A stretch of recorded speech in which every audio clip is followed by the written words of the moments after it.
Welcome back to positionspecific.com and Coaching Journey 1. Hope that everybody's staying safe, looking after the families. Bit of advice from us would be just stay at home and watch the Coaching Journey 1.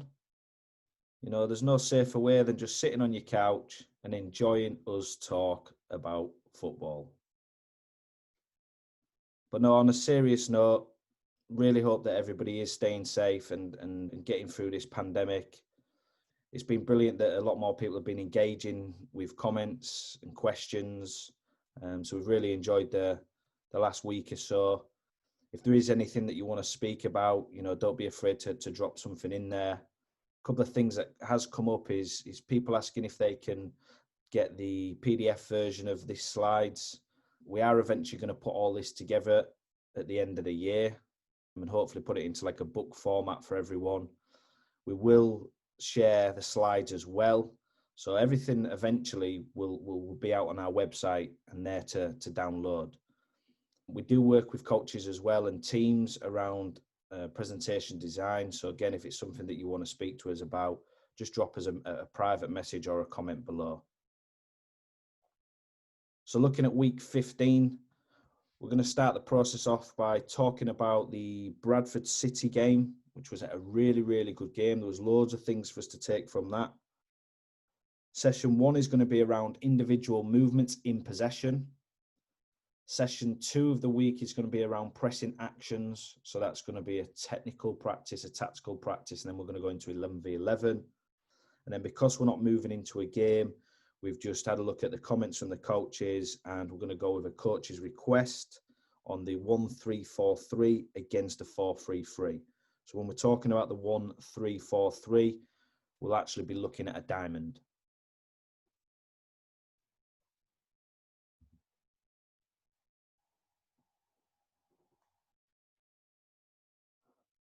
So looking at the game review then, anybody who's obviously been watching the journey will understand that we start in a 1-4-3-3.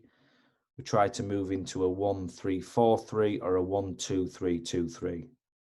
Again, that depends on what we're playing against and what personnel we have on the pitch. So this is our framework. This is what we want to work out of.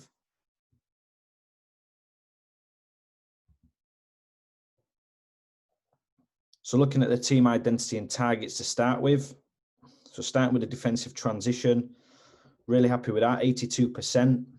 So over our target of 75%. This is all around us regaining the ball back within 3 passes. Defensive organisation, 92%, so really, really high there. It's around winning the ball back in the top 2/3. Attacking transition underneath the 75% mark. And I'll explain why as we go through this, and I think you'll get an understanding of this. And then attacking organisation really high as well. So trying to get into that final third, 35% plus of the time when we're in possession. So really, really good there. What I would say is the one that's below the attacking transition, as how games work sometimes, if the opposition leave you quite a lot of space when winning the ball, we then look to go forward. So we don't want our team to lose focus about if you can play a killer ball straight away and it hurts the opposition, then play it. And I think within this game, once we changed the system, we then started to find them forward passes quickly. Something else I'd like to drop in here as well is all these stats was really, really low around the 10-15 minute mark. We were struggling in all the stats, and you could clearly see it on the sideline. You know, we didn't have the stats to hand, but you could clearly see it. So we made a decision to change something, and then it changed, you know, straight away. We're then on the front foot, and we started to hit all these areas a lot better.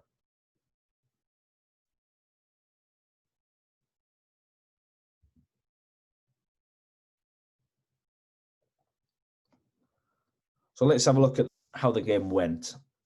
So systems of play, as you can see straight away, we've highlighted this as a performance problem. So we was a 4-3-3 and they was a 4-3-1-2. You could call that a 4-4-2 diamond. We like to phrase it as a 4-3-1-2. Now, anybody who does play out of a 4-3-3 will understand that the diamond is a real issue at times. They've obviously got the overload in midfield. They've got two forwards up against your defensive line who can vary from central to wide areas. You know, it can really cause you problems. There's a lot of shifting patterns as well if you want to work in a 4-3-3 against this. So there's a lot of work that you have to do on the field to make sure that your team are finely tuned, especially if you want to be like us and you want to be on the front foot. So we identified this straight away as being an issue. Again, it can give you loads of successful in possession because you've got the wide areas. But every time they were in possession or there was a transition, we just seemed to not ever be able to get there quick enough, and we couldn't maintain possession. So it was just something that we'd identified straight away as a performance problem.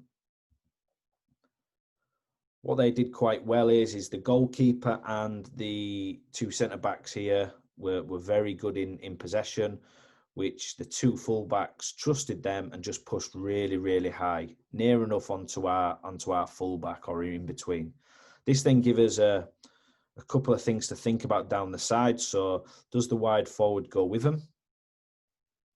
Or does the fullback step on and then leave the centre-back isolated? Now, obviously, you can talk about if it's ball side, they can step on and then they come around the other side like a swing. But the game was really, really fast and really frantic at the start. So these decision makings were really, really slow, and we were just caught in between all the time. Same thing in the midfield area. So we'd press one, but we were too slow because we didn't find the mark, and they were sort of breaking through us. What I would say is we struggled in this areas of the pitch, so like in the top third and the middle third, but we defended this third really, really well. Some really, really good 1v1 defending and some good unit work when we dropped into like a medium to low block. But as anybody who's been watching the journey, it's not how we want to stay. We don't mind managing moments like that, but we don't want to be staying in a medium to low block for long periods of the time. So what we decided to do was change it and just get the players in and talk about some things around finding the mark and changing the mark. So if you can look at this, we pulled our full-back in to become part of a back three to deal with a two. We pushed the left back on, who's quite an attacking left back anyway. We pulled our right forward back in, who actually plays right back and right forward, so that suited well. And we moved our left forward infield. So this player can play in midfield or play wide, but very, very good at 1v1 duels. So we got the balance right. These three was our traditional midfielders, so that they can adapt from a 2 and a 1, 1 and a 2, and they've played there most of the season. So that was what we decided to go with. As soon as we did this, and I think I mentioned it earlier in the stats, we started to really get on the front foot now and find a mark. And then in possession, we was quite ruthless with our forward play. What I would say is, though, they were still very good at this build-up area here, so they were quite good at dominating the 9. It was then that then caused us some things to think about of where we set the second press up. So it still causes a few problems, but overall we started to see our stats climb. Now, when I say stats, we haven't got somebody next to us who's going, here's where the stats are. You know, we're not at that level, but what you can see is once you start working to your targets and stats, you start to get a feel of what looks good and what looks bad. And we knew that we were really low, probably one of the lowest in the first 15, 20 minutes of any game this season. And then we could see that we were really high once we changed things. We actually scored within about 3 or 4 minutes after this as well, which was good for the players. So just a couple of things that we did in possession. So like I said to you, the left, because he was a natural left back, he started to come slightly deeper and play in these areas. And because he was a natural right back, was going to these areas as well. So that then caused these problems because they didn't know whether to step really high or to drop deep. Now, what we found is down this side, we could get the ball into the left back, and their full back was caught in between whether to drop or stay. And then we shifted the ball into these areas and then got one of our 1v1 specialists against a midfielder who's being dragged wide, or a centre-back who's covering the space. And then down this side, a real attacking midfielder who was getting beyond. So we really started to hurt Bradford with this style. And these were really, really positive. So, credit to them. They were still trying to press. But what we're trying to say is if we can get them to drop in, then we'll control the game and then push them back. But really, really good runs from the midfield. And we just talked about the technique of the ball that we wanted played in there. Also, if the 9 went into them areas there, because it's quite difficult for the 9, because when you've got like 4 players in front of you, then 2 up against you, it's really difficult to go and link anything off the 9. So just to give them a bit of freedom, just let them go and have a run into the channels as well. What we did say is as soon as that went wide, we're expecting at least one of these attacking midfielders to go and attack the central area, if not 2. So as you can imagine, whenever we won the ball, so in the attacking transition, there was quite a lot of space down the side. So the team started to hit these quite often. And that's why you start to look back at some of the stats around why our attacking transition was quite low.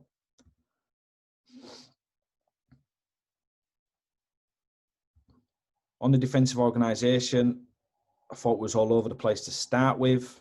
And that was, again, credit to them and the system. And just give you an example. So what we tried to get our team to do is once we'd changed, is try to jump press from the midfield, but they were really, really bright. So if I just flick that back, you'll see this. So the attacking midfielder would start high. You've then got these 2 matched up. And when the ball went in, the attacking midfielder dropped deep. So they had a good little rotation. So our 4 was in between. Now, ideally, the 4 should just go with them and leave this player. But these were quite good at playing into these areas. So this was a slight issue, and it happened a couple of times, especially when they were building from the keeper.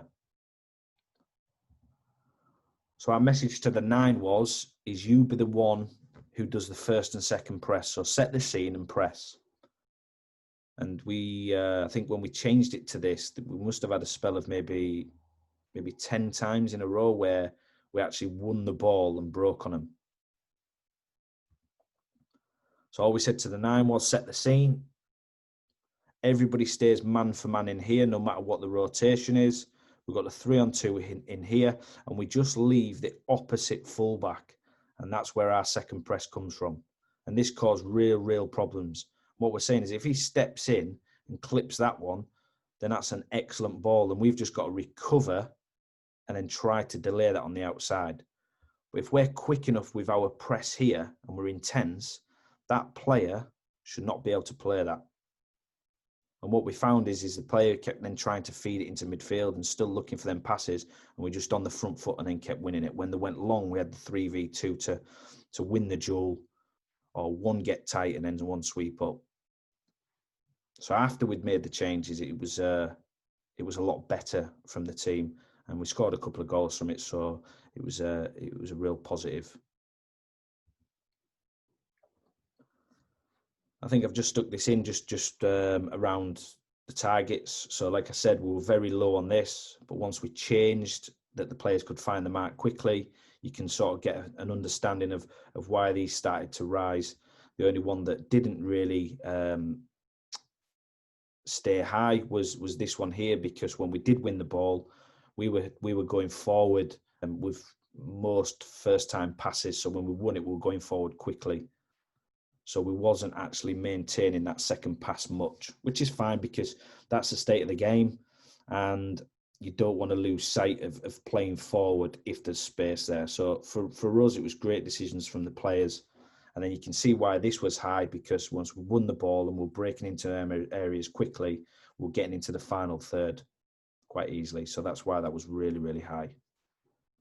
So really good game. Credit to Bradford and the staff. We knew that they'd do something different.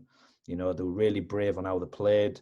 I would say that they caused us a lot of problems, probably more than a lot of teams that we played this year. So again, credit to them, but also big well done to our team for being able to adapt and adjust and sort of trust what we're doing.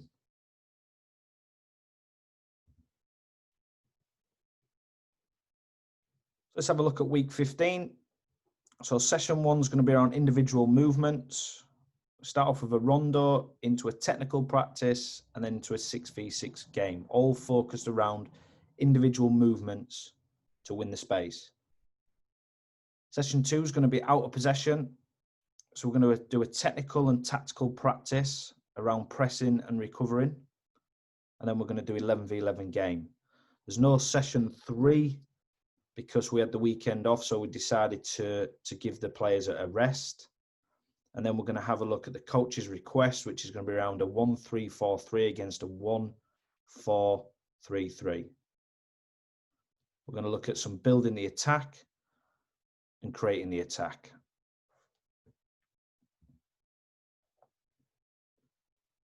So session 1.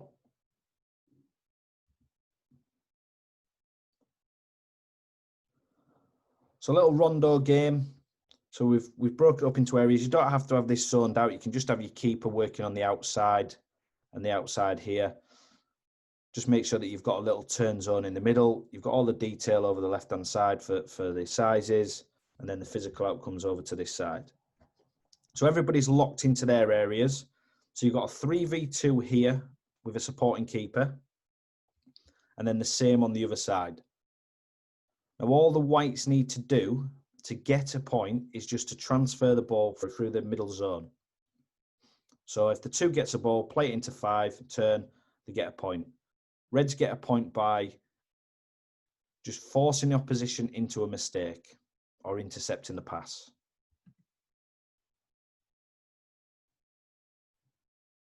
So what we're looking at here is we trust these to build with a keeper. They can't press the keeper yet. We're looking at the movement away from the ball. So when the ball's on this side now, what's happening up here? What type of movement are they doing to get on the ball or create space for somebody else?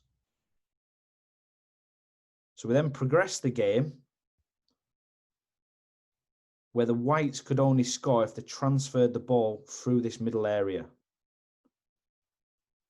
So when the ball's in this area here now, players have to drop in and get on the turn. And one defender can track. If they transfer the ball straight through and get it to the other side, they maintain possession, but they don't get a point. So if you go back to the first part, you're just looking at the movements, timing. You might jump in and give them some little tips.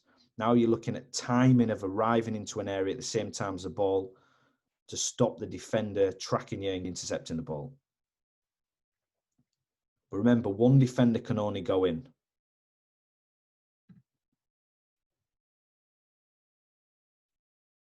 So in that scenario there, gets on the turn, gets a point, and they're out. And then you're looking at the same thing on this side. So players dropping in and coming out. We put a little condition that you can only have 2 seconds in there. So you're trying to get these to work on their individual movement, but working off somebody else. So that little bit of connection. So if the 7 comes in and he can't get the pass, he comes out, 5 will come in. If the defender goes with him, spin back out, someone else come in. So you're just looking at them little movements, and then you're looking at the fine technique of the receiving skills. Have the scanned, the movement being right, the receiving with an open body, and then what's the releasing skills like. So we're working off that individual performance wheel.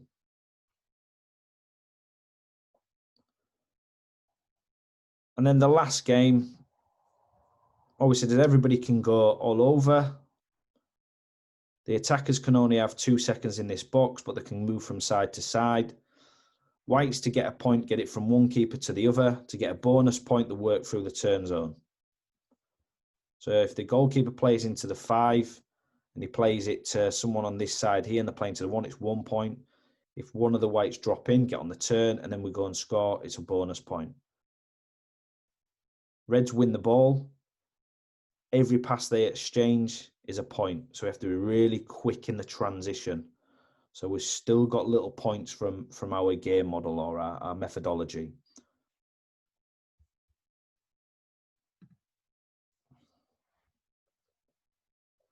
So really good rondo practice, focus around individual movements. So a little technical practice around winning the back. So we're actually going to do 3 little patterns, which you could see in any game.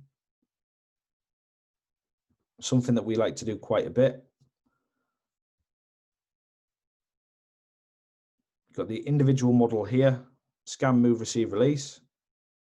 And all we're looking at here is a double movement to then come and get on the ball and try to arrive at the same time. And then you're looking at their body shape when they're receiving.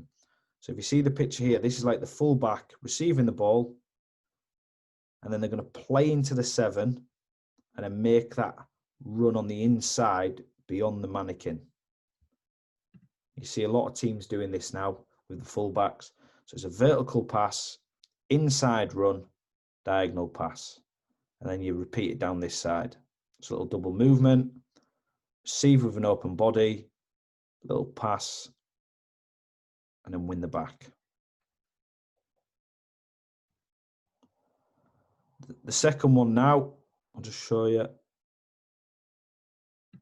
So it's a horizontal pass, and then an inside run and a vertical pass. So again, this could be a winger, it could be a fullback, and you do see this all the time. It could be a midfielder playing outwards to a wide player and then making that run into the half space. And this one here, a little bounce in, play in front. Now, what you want to try to do is get that ball so it's vertical, so you're not breaking the stride of this player. You want them to be playing the 1-2 and accelerating at full speed and taking the ball on the move. And then on to the last one. We've played into here now. So when I said to you before, like the midfielder, it could be a ball into the wide player and then running the half space. It could be a midfielder playing into the fullback and then running beyond. You know, these pictures are all over the pitch. If you do look at these little 1-2s, you'll see them everywhere. The important thing is to get the technique right around the scanning, moving correctly, the receiving with the right body shape, and then is the releasing skills clean.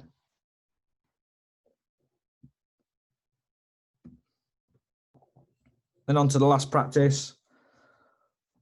So a little 6v6 game.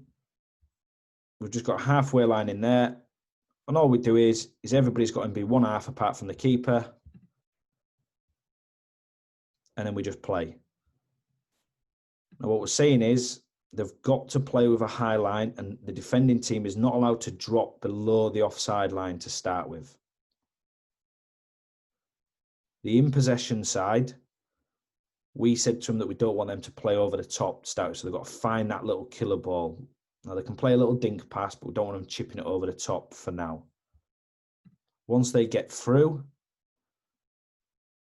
then you're just allowing this player to go on a 1v1 to start with. If there's a second action, and what I mean by that is if the keeper saves it, everybody can recover. But you're just sort of trying to get the strikers, get used to finishing 1v1s when they've been successful with a movement. And then the game just repeats the opposite side. Different types of movements, different combinations. We then progressed it by saying that defenders could track and attackers can support. Now, you might manage that any way you want. Sometimes we do it where 2 attackers can go and only 1 defender can drop in, but they've got 2 seconds to score.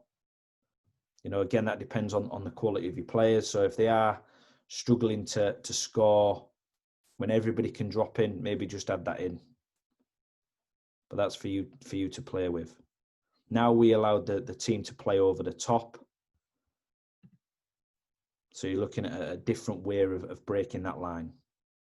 But really, really good game. It's a really high physical load. So make sure that you're looking after the minutes and giving them plenty of rest time.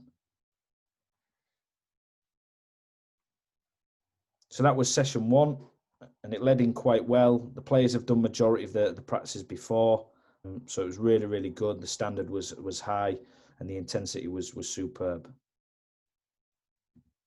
So session 2, defensive organisation.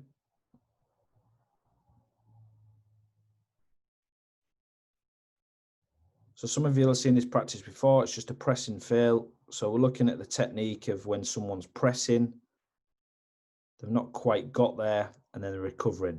It's just all about creating a habit. So the 10 and 9 here will exchange the ball between them, taking a minimum of 2 touches. When the defender's ready, they'll jump out and press the player who's about to receive the ball, and then the attackers will play a 1-2 round, and it's a 1v1 duel. So as you can see here. So must take 2 touches. As the ball's arriving, they'll jump press. And then what you're looking for is the defender to take a step past the attacker, like they've gone to try and intercept it, and then recover.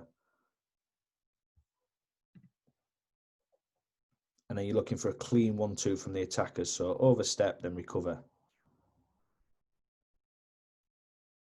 And it's really, really important that you get that into the defenders because they'll just block it. So these have got to be clean with the 2 passes. But the idea is that don't block the first pass.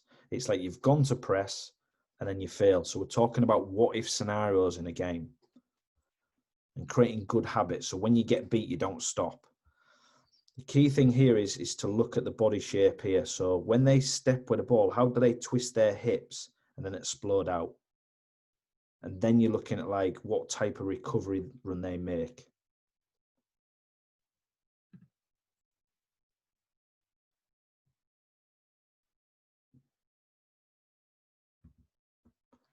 So looking at changing the mark. So this is more of a tactical practice. This was something that we designed around our methodology. And some of you have seen it earlier on in the journey. So we'll break it up into 3 parts. So part 1 is just a real simple passing practice. So the 7 plays into the 2, 2 plays into the 7, and the 7 plays across and they travel it and play. So if you imagine the situation here, this could be a centre-back playing into a full-back into midfield, travels with it. You could look at it any way like that. It's real simple, and you can work the other way as well. Once you've done a couple of minutes, work the other way. So they're receiving the ball with a different body shape and receiving it on the back foot, so left foot and right foot.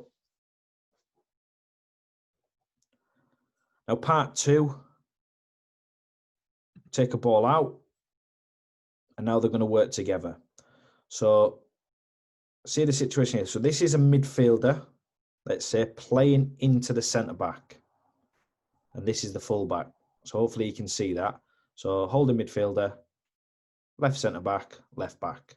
On this side here, we've got attacking midfielder, our right forward, and then full-back. And this first part is just shadow play. So the ball will go into there, 2 touches to draw in. So then you're looking at the 7, changing the mark, but we're looking at 2 touches because this is shadow play to start with. The ball then gets transferred into midfield, and then the 8 is finding the mark. And they're looking to play that link pass. And you'll have done this loads of time when you're building the attack. So you'll play centre-back, midfielder out to the full-back. And we're just working on changing the mark. So now the full-back's going to change the mark from the bottom line and then press into here. So this first part is shadow play. As soon as the ball goes into the full-back, it's a live game. So it's a 3v3 game. First team to dribble across the line wins.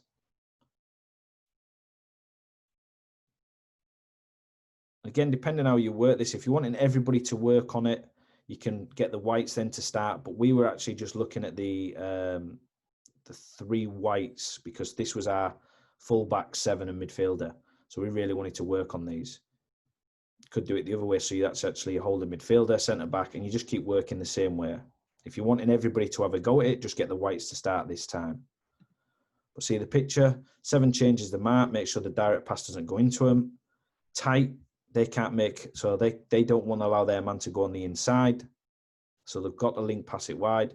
And then the 2 is trying to arrive at the same time as the ball, but not going too early or too late.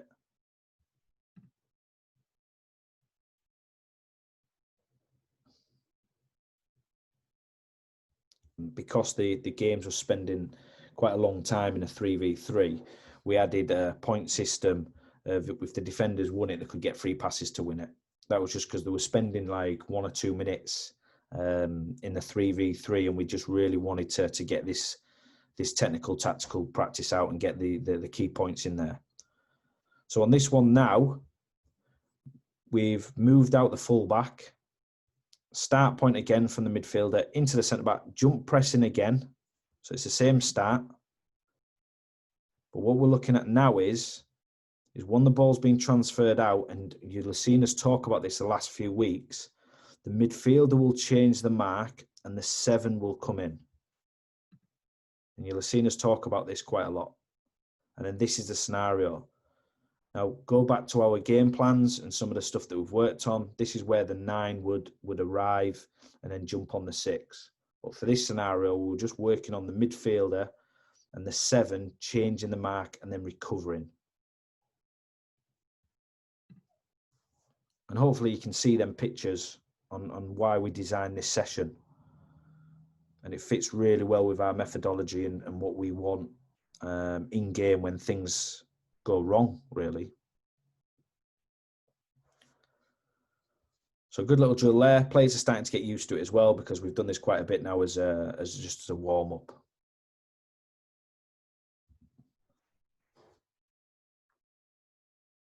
So on to the 11v11. So what we've done is broke it up into 4 parts where we can work on specific things. So part 1, the coach will just roll the ball to the centre backs. Now this middle section is where we want to do most of our work. So for game 1, we're going to work in this area till we set a trigger to then step out. And one of the triggers that we said to the team as we moved on was when the opposition switch to play twice, we'll step out and press in game 1. And when we're talking about different games, talking about, so it's 11v11 game with a scenario at the start. And once it breaks out of that scenario, it's just 11v11 game as normal. Now it's up to you whether you play throw-ins, goal kicks, anything you want, or corners after that. What we did is when the ball went dead, we moved on to the next game, because we wanted to try get through the scenarios as quick as possible.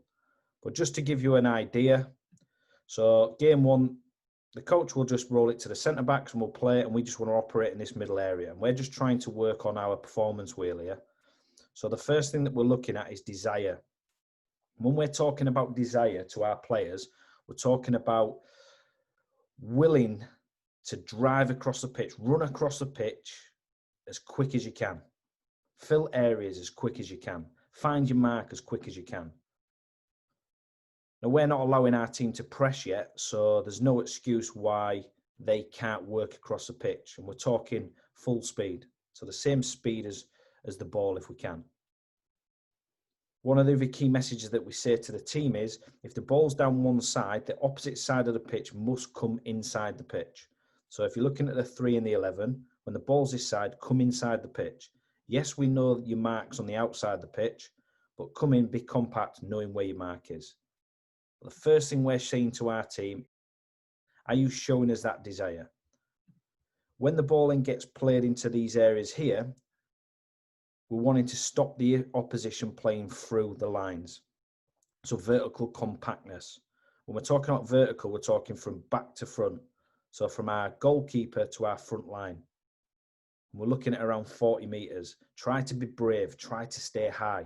If we can get pressure on the ball, our defensive line will feel a little bit more comfortable, because knowing that they won't play it over the top because we've got pressure on the line. But if you watch any top team in the world, all right, when they're operating in a medium block, they'll hold that defensive line and keep it high.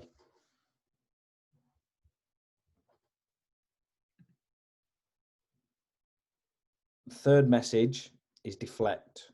So trying to stay inside the pitch, keep the distances tight. Yes, know where your mark is, even if they're on the outside, but deflect them wide. And this is how we're looking at horizontal compactness. So trying to work between the box. So the same distance as the box, 44 metres. If the ball goes to this side, then we all go together to try and maintain that 44 metres if we can. So for game 1, this is what we're looking for. And like I said before, little trigger, if they switch the ball twice, we don't want to be doing that for too long and wasting loads of energy. So we're going to jump press. You've seen this before. The 9 will lock the scene, 7 will come onto the second centre-back, and then aggressive pressing around these areas here. And then we're looking to win it. Now, once we've jumped out and pressed, it's an 11v11 game. So an example there, keeper might catch it, we'll just play, let them play. Now, it's up to you how long you want to let them play, because the game could go on for maybe a minute or so without going out of play. It just depends on how much time you've got and how quick you want to get through your outcomes. Game 2 starts from a throw-in. So back into this area, so throwing on this side. We'll just leave them to play the first couple of times, see how the Reds get out. We might give the Reds a couple of little ideas of getting out. And then we'll start to go in and work on what we want to see from throw-ins. Third game is a throw-in from the opposite side. And as you can see there, we force the ball backwards and jump from midfield, something that we like to work on.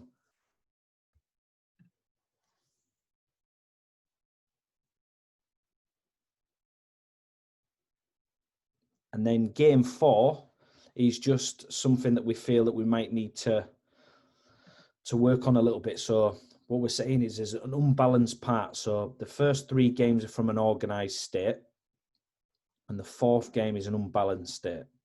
And this scenario could be whatever you want to work on. The scenario that we've just picked out here is the 11's been took out of the game and their fullback's higher than the 11. So we'd start maybe with just the 11 with us, or get him to do press towards a centre-back. However you want to design this, it's up to you. And anything that you feel that you need to do some work on, this is a great opportunity to put it into here. So we're getting a really good balance of being organised and unorganised. And these are just where you start to really work on when to change the mark and how to change the mark.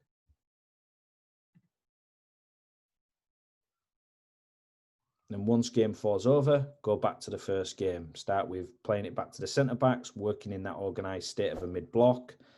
Make sure the desire to get across the pitch, deny, deflect. And then when it goes into a certain area, we're looking at defending, and then work back through the 2 throw-ins and then into an unbalanced game. You know, you can put in multiple scenarios if you want to, or keep going over the same one.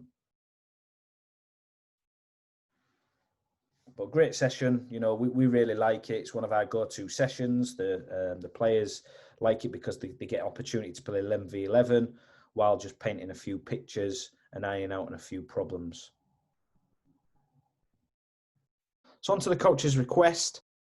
Going to look at some in-possession work, and it's around the 1-3-4-3, which is a diamond that we've been asked to look at, against a 1-4-3-3.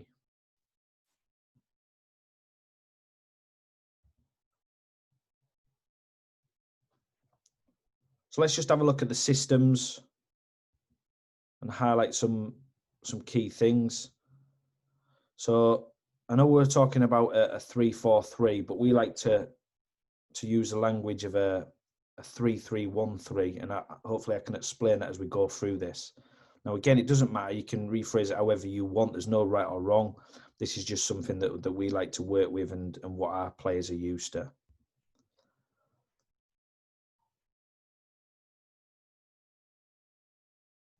So working from the back 3. So for us, there's loads of different scenarios that we can talk about, and it is hard to sort of understand what you want as coaches because we don't know how your team look individually and collectively.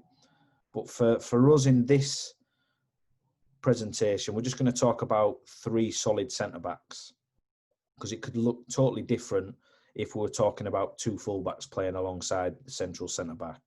But for now and for this presentation, we'll just talk about 3 natural centre-backs. Our next line is the defensive midfielder and the 2 side midfielders. Our cam, we have them on their own. Now, I know they're part of the diamond, but the reason why we do this is because this can change your dynamics of the team so quickly. So for us, we like our cam to be like a lone ranger, really, someone who can drift around the pitch and pick pockets. So he can be part of the attacking line and the midfield line. So that's why we like to work off a 3-3-1, and then that 1 being the key player around changing our system of play. and trying to pick the pockets of space that the opposition leave us. And then you've got your front three. And again, this can look different depending on what personnel you have. There could be inverters, there could be out-and-out wingers, there could be central forwards playing more narrow. Then the opposition in a 4-3-3. So just want to have a look at the numerical advantages to start with.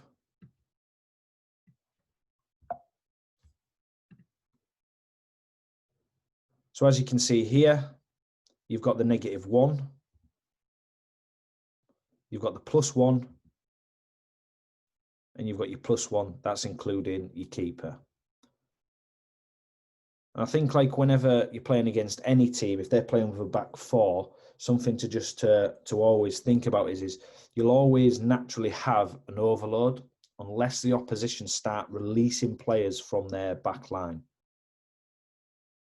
So in this scenario here, we're quite happy with having a +2 over the first two units and a -1 on the attacking line. So what we're saying to our front three is, can we pin back their back line for as long as possible? If they start to release players, the next unit's going to look slightly different. That will then dictate whether we play through, around, or over. So we've been asked to just give you a couple of ideas of building the attack. Again, I could give you maybe 10 different ways of doing this. And when you sort of asked us to put this on, I think we looked through about 7 or 8 different scenarios, and we've just picked a couple of simple ones. It's all dictated by how the opposition press. So if you're analysing the opposition or you're playing against them, your building's going to look slightly different. What we wanted to do is just try to keep it as simple as possible and give you a couple of ways that we would do it. There's no right or wrong, and I'm pretty sure anybody who's watching this will have different ways of doing it. This was just our idea of getting out against a 4-3-3. So I'll just put the channels in so you can see it a bit clearer. So what we're asking our team to do is to try pin 7 players. So we're trying to pin their backline and their midfield 3. So as you can see here, so we'll push on our cam to go alongside the centre back, and our centre forward will occupy the other one. We'll keep the width in here, so their fullbacks are thinking about, do I stay or do I go? But we're trying to pin that back line there with a 4, so that's 4v4, and then a 3v3 here. So push right on, stay out the game. Now, because we've got the +1 here, we're asking these to try win the back and break out into the next line. So can one of these 3 players win the back of the forwards and then break into the next line? Just to give you an example, so the keeper can play into the centre back, their wide forward presses, and then we're just looking for a little combination of winning the back and then breaking out. And you can do that with any of these 3, and it's something that you can work on. Now, what you'll find is when the ball goes into the centre back and they play it back, the 7 will jump press again, which then allows you to get out. And if you can pin these back and keep you plenty of space, you've got a lot of space to play out. You know, you're talking 44 across, and then maybe 25 out. So there's a lot of space to play in 1v2 duels. Same picture again, you could play it into the central centre back, play it back, centre forward plays, just slides off the back, and then you're out. So the first thing we would look for our team to do if we're doing this is to be brave and see if we can get out without using the midfield. If it was something that we're prepping for, we might work off a bounce pass off the second line. So it might be the ball comes into the centre back drops it in, and the centre forward goes in, and then we might play it into one of these and then win the back. If we knew that we were playing against this style, it's not something that we'd probably try to encourage the team to do while we're in game, unless they were technically and tactically very good. couple of things to consider around this is it's a big risk, because if you get this wrong, they're in and goal. And you've also got to be aware of the surprise press. So what if the centre-back does play it back to the GK and this wide forward just stays with him? Now, some people are saying, yeah, well, your keeper's free. That's fine, because you can just get control. But what we're talking about surprise press is, what if he presses the second one? So is the keeper aware that when the ball comes in, it could come from here? It could come from here.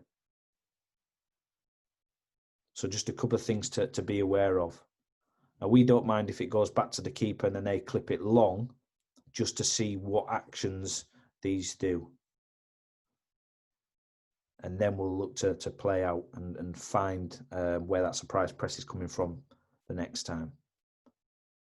So for us, that would be the first thing that we try to do.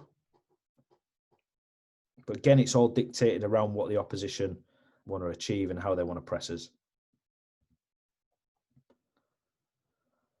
So building the attack too. So a second way that we would do it. So again, we'd go with the same sort of format here. So we'd slide in the two wide forwards. We'll put the cam on and we'll flatten the four out. As you can see here, we've pulled our two side midfielders, so the side of the diamond, into the wide channels. And there's a couple of reasons why we want to do this. And the first one is we want to try stretch these out. So we're going to ask these a question. So do they want to come all that way out? Or are they going to stay and allow us to have this 2v1? What does it look like as well around our defensive midfielders? So they're playing a 2 and a 1 or 1 and a 2. We put our centre-back up against the centre-forward. So working left and right off the side of the centre-forward to give them a problem. So you might directly be able to play a pass in there. So if their 9's trying to set the scene, you might be able to just play straight through and get out.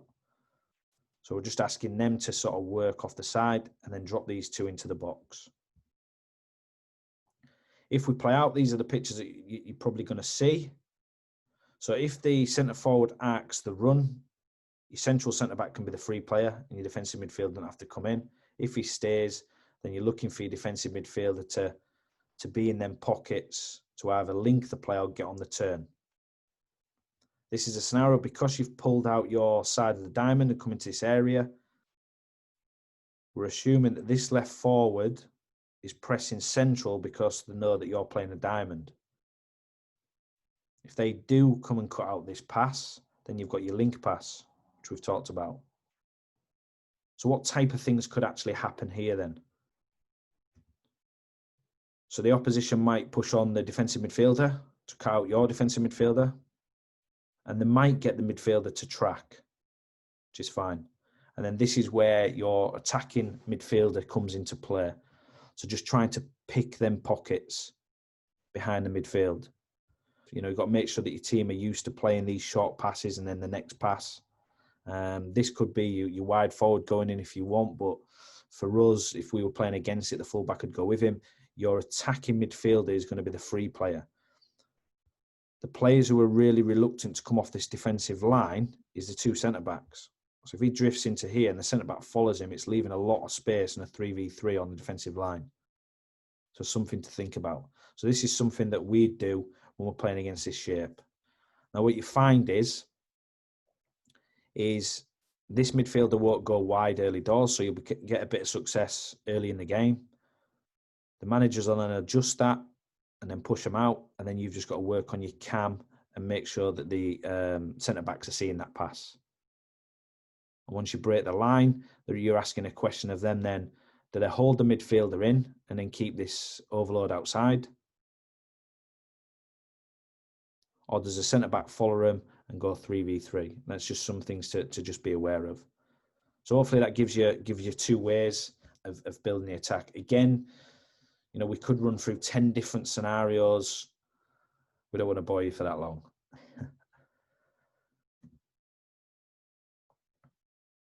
So again, creating the attack.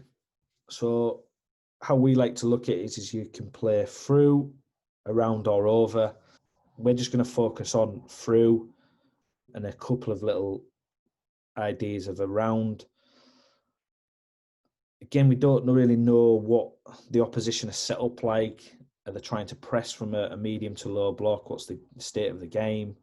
What we've gone with is they're in a medium to low block. You've got control with your back three, which you sort of, once you start to hurt them with them passes like we talked about when you're building, you start to get them sort of worrying a little bit. So you probably find that you will get control of the game if you're good at it.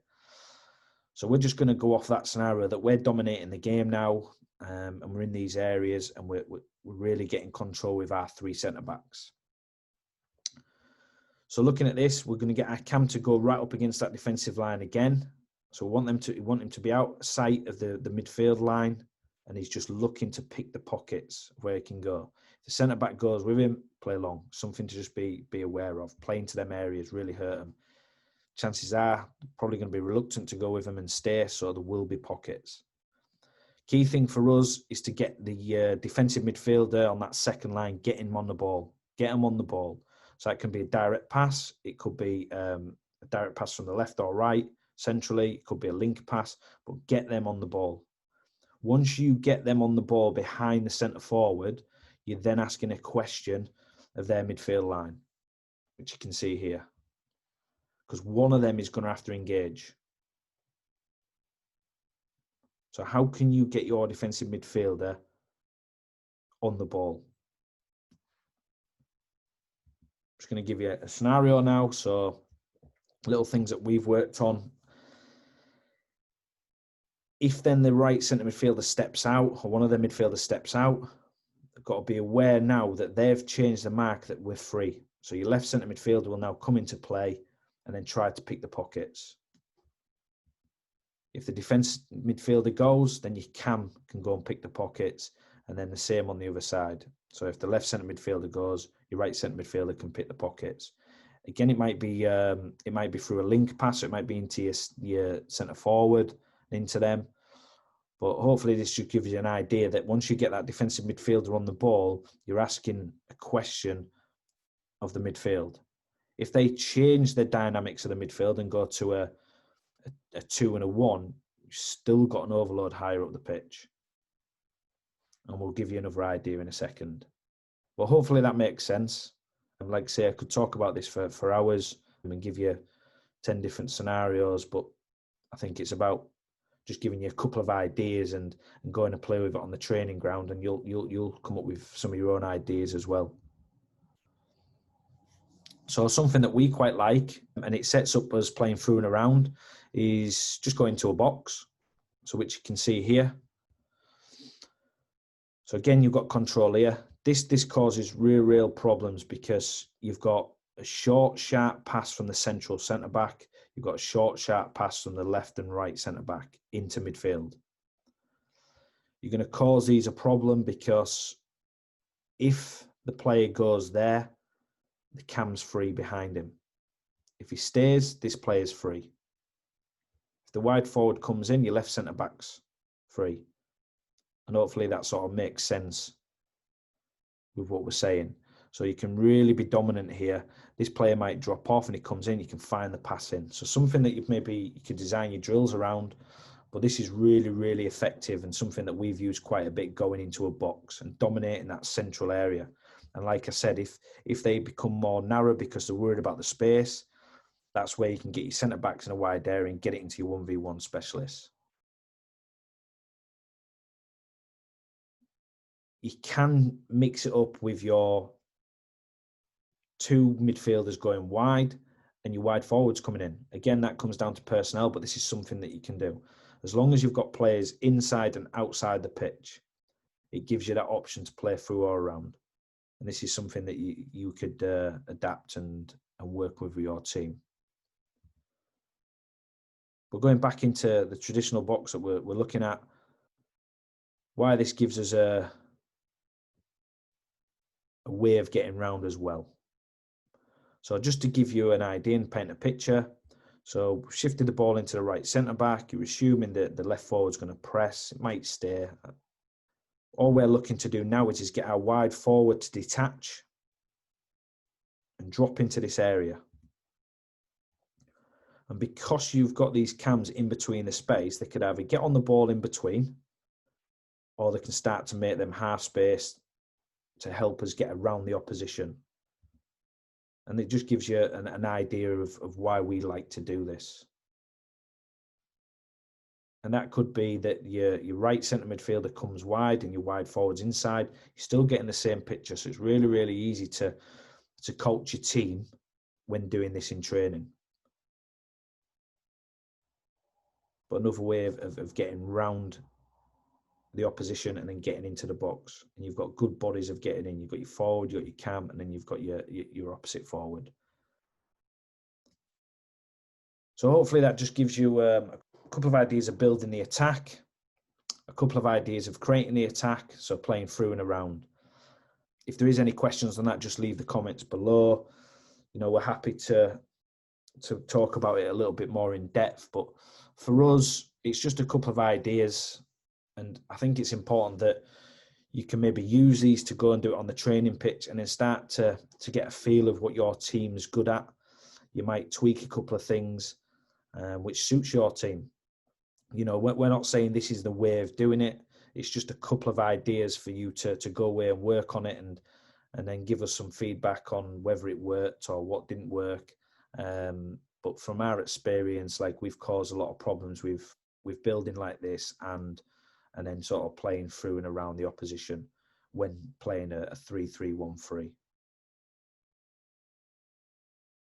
But thanks again for listening to this, and hopefully everybody will take at least one thing from it. And if there is any questions, just leave them below and we'll get back to you as soon as possible.